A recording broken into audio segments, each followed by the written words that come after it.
Buckle up because this is a crazy one. My ex, we'll call her Beck, and I had been together for nearly 3 years, and we were living together since March of this year. We are no longer living together. To note, we are in our early 20s. In June, Beck broke up with me because she wasn't able to give me the relationship I deserve and felt that I deserved better. I would have believed that she had good intentions if it wasn't for the fact that a week later I found out she had been cheating on me with a coworker of hers, who she is now dating. I confirmed this via their text messages and a friend, Al, of theirs, who I am grateful for. Al explained the timeline of their relationship. The following day after I discovered the messages and met up with Al, Beck overheard a phone conversation I was having with a different friend about the situation and got mad at me, saying how she didn't cheat and being upset about how went through her messages. This ultimately culminated in her physically assaulting me, where her sister, Kaz, was able to record some of it. Kaz was also living with Beck and I at the time, and she knew of the situation at hand. This resulted in the police being called and a family violence intervention order being placed on my ex, Beck. This has since been reduced to a limited order following a visit to court. A few days ago, Al, the same friend who explained the timeline, reached out to me, saying that Beck wanted to reach out to me in order to clear the air and to get closure on our relationship. At the time, I said that I would think about it. However, I'm very hesitant to reach out due to a few reasons. 1. I've already had my closure. Everything that happened, including the cheating and the assault, was my form of closure on the relationship. 2. I don't trust my ex. I don't really believe that Beck is reaching out from the goodness of her heart. I think there is some ulterior motive behind her reaching out. I suspect this because of her character and how she treated me during the relationship. 3. I don't believe that Beck is genuinely remorseful for her actions, because after everything had happened, I learned from a separate friend of mine that she has been slandering me, talking behind my back, and being untruthful about the events that took place. 4.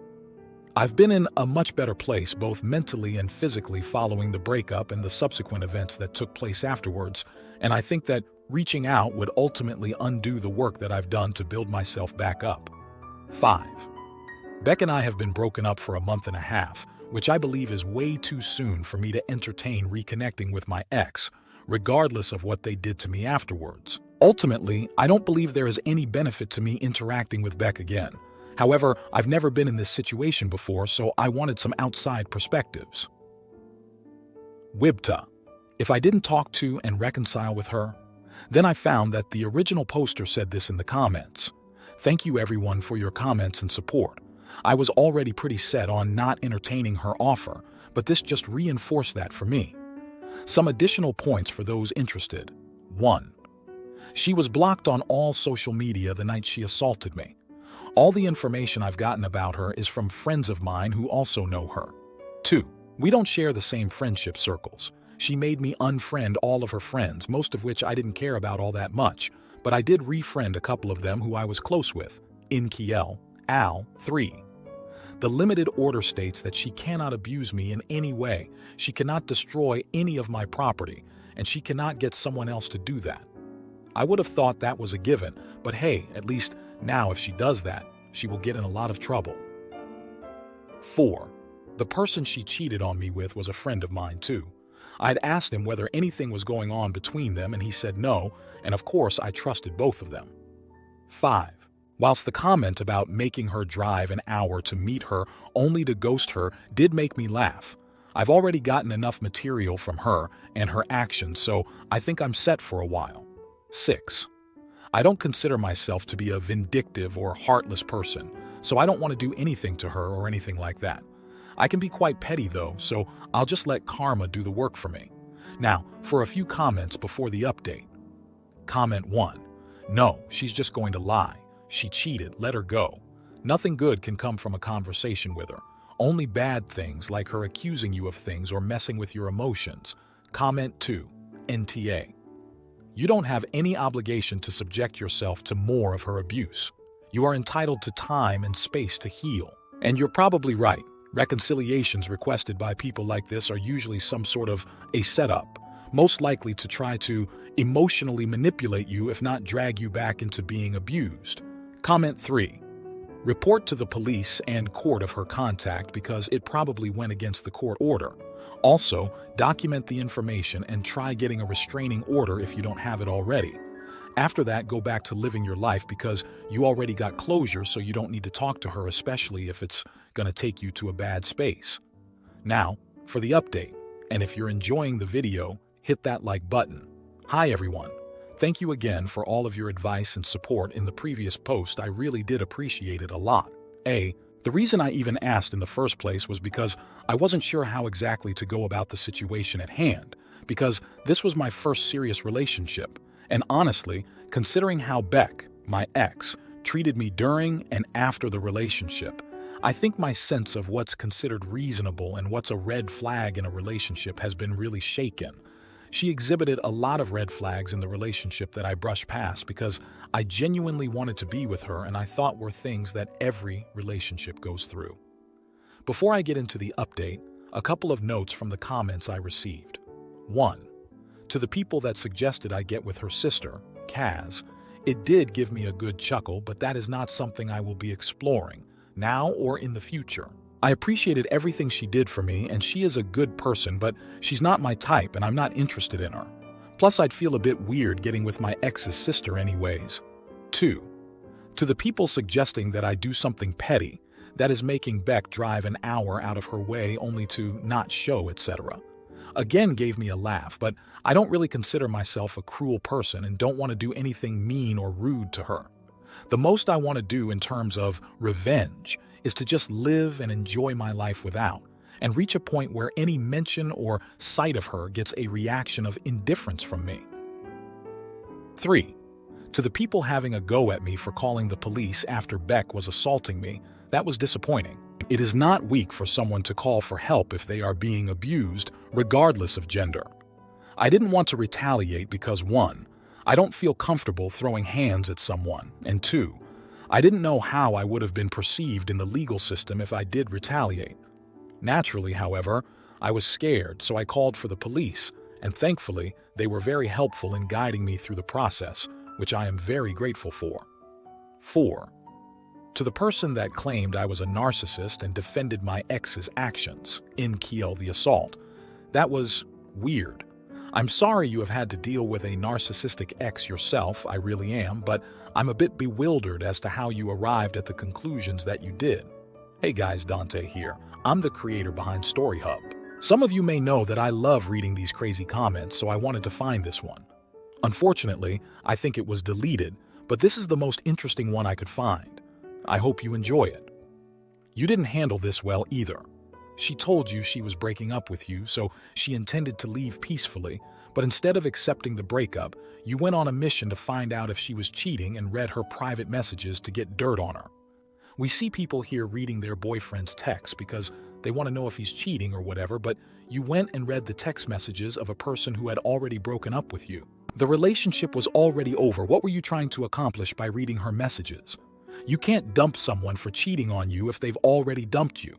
So you were frantically invading the privacy of your ex-partner in order to get the closure you needed, because you thought it would be easier for you to move on if you could get proof that she cheated.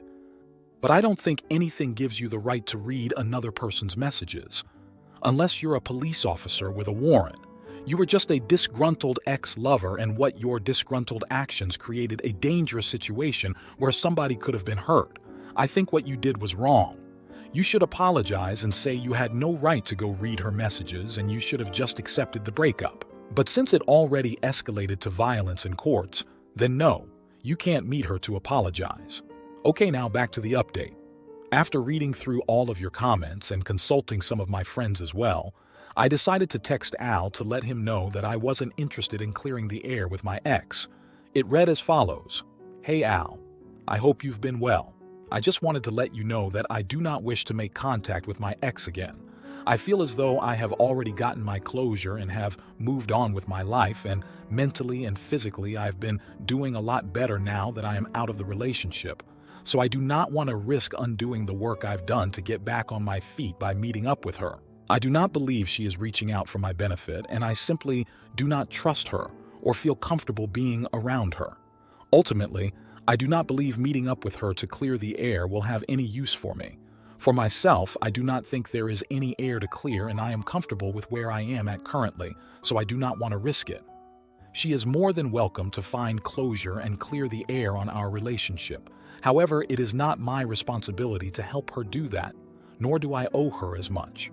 To his credit, he completely understood where I was coming from and said that if I was satisfied and didn't feel a need to reach out, then I should just enjoy myself and do what makes me feel best. As to how I've been going since the ordeal, I've personally been doing really well. Apart from this last request, my ex is slowly but surely fading in the rear view. Blocking her from the day she assaulted me has really helped with that.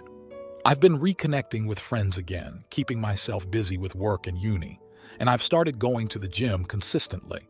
Mentally, as I stated previously, I've been feeling a lot better than I have for the past few months, and I'm loving life again. I'm comfortable with being single again, which was something I didn't possible during the last few weeks of my relationship, funnily enough. And I probably won't start anything serious for the foreseeable future, which I'm okay with. Thank you again for all your help. I appreciate you guys so much. Comment 1. Good for you, man. She sounded like a person who feels guilt and selfishly thought she could unburden her guilt under the guise of helping you get closure. More people need to be like you and realize that closure doesn't come from someone else. Instead, you give it to yourself. You have healed yourself. You have accepted what happened. You have moved on and found a better life on your own. Good luck in life. Comment 2. Honestly proud of you, bro. One of the most mature and respectful posts I've seen about something like this, even more so since we have quite a bit of context. NTAH by a long shot. I'm glad you're doing better and that it hasn't turned you cold inside. Sincerely hope everything keeps looking up for you. Good luck in life, friend. Comment 3. NTA. You've handled this situation with maturity and self-awareness.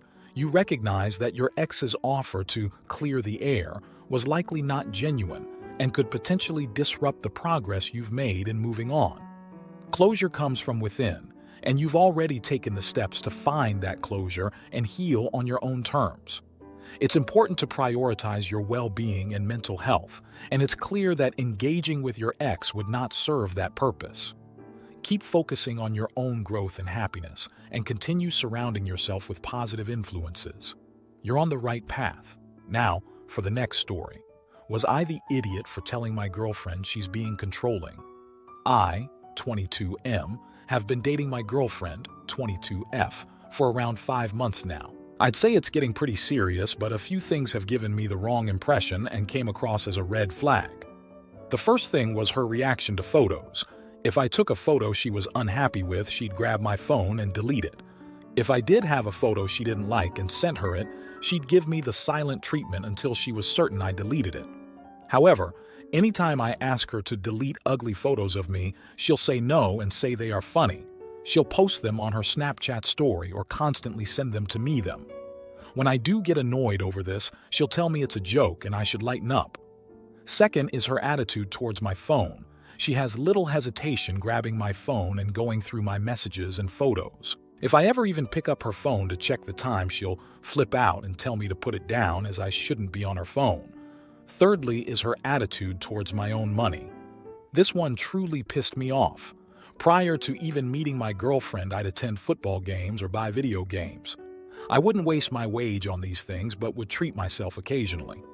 I told her there's a game I want to go to a few days before we have plans to go clubbing, to which she said I should be saving my money to go out with her and that she's more important than a football game and that it's my fault we had to delay this date. My car required repairs, which most of this month's wage went on. When I pointed out I can afford both and will be going to the game, she gave me the silent treatment again. The last two are the big ones that have truly pissed me off to the extent I've debated ending the relationship. The first was us discussing marriage. We had been drinking and got onto this topic. She asked if I had a dream wedding, to which I said no, but I want to wear a kilt. She laughed and said, "You could wear a kilt to my wedding as a guest. If you're wanting to marry me, I want you in a white suit." The second was us discussing kids. This chat happened early on as I can't biologically have kids and don't hide this fact. She assured me that was fine and she'd be happy going another route. but later told me that the kids would have her surname as she's already picked her baby names and my surname won't suit them. I mentioned how I'd feel I'd have no tie to the kids that way and more like a stepfather than their father, to which she laughed and said if we ever broke up, she'd be more likely to get full custody. So, Wibta for telling her she's controlling. Edit. Writing this post and the comments have really opened my eyes. I'm not happy in the relationship and she's not what I'm looking for in a girlfriend. I'm ending things on Friday. Thanks for all the supportive comments. There's no update, so here's a few comments. Comment 1. Dude, read your post out loud to yourself, slap yourself, read it again, and block this lunatic before you get stuck with her. Then the original poster responded with, honestly, typing it all out made me realize this. I'm ending it. I can't see a future where things like my own money are dictated. Then another commenter responded with, be sure you're not alone with her when you break it off, or have your phone set to record. She sounds like the type to accuse you of abuse if she doesn't get her way, or go apeshit and start throwing punches or plates when she's dumped. Then the original poster responded with, oh, I plan to do it somewhere public. Going by the comments, I'm going to blame myself instead of telling her the truth in case she freaks out. Comment 2. She pouts if you won't delete photos she doesn't like, but refuses to do the same for you. She feels entitled to go through your phone but won't let you touch yours. She tells you what you can and can't spend money on. Why exactly are you with her? NTA. Then the original poster responded with, I have no idea why I'm with her. Comment 3. She's not your girlfriend, she's your bully. Dump her. This is way too much.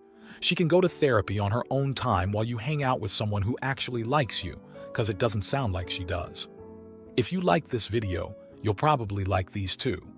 Also, while you're here, please consider subscribing. It's your support that keeps this channel alive and allows me to make better and longer videos. Have a great day.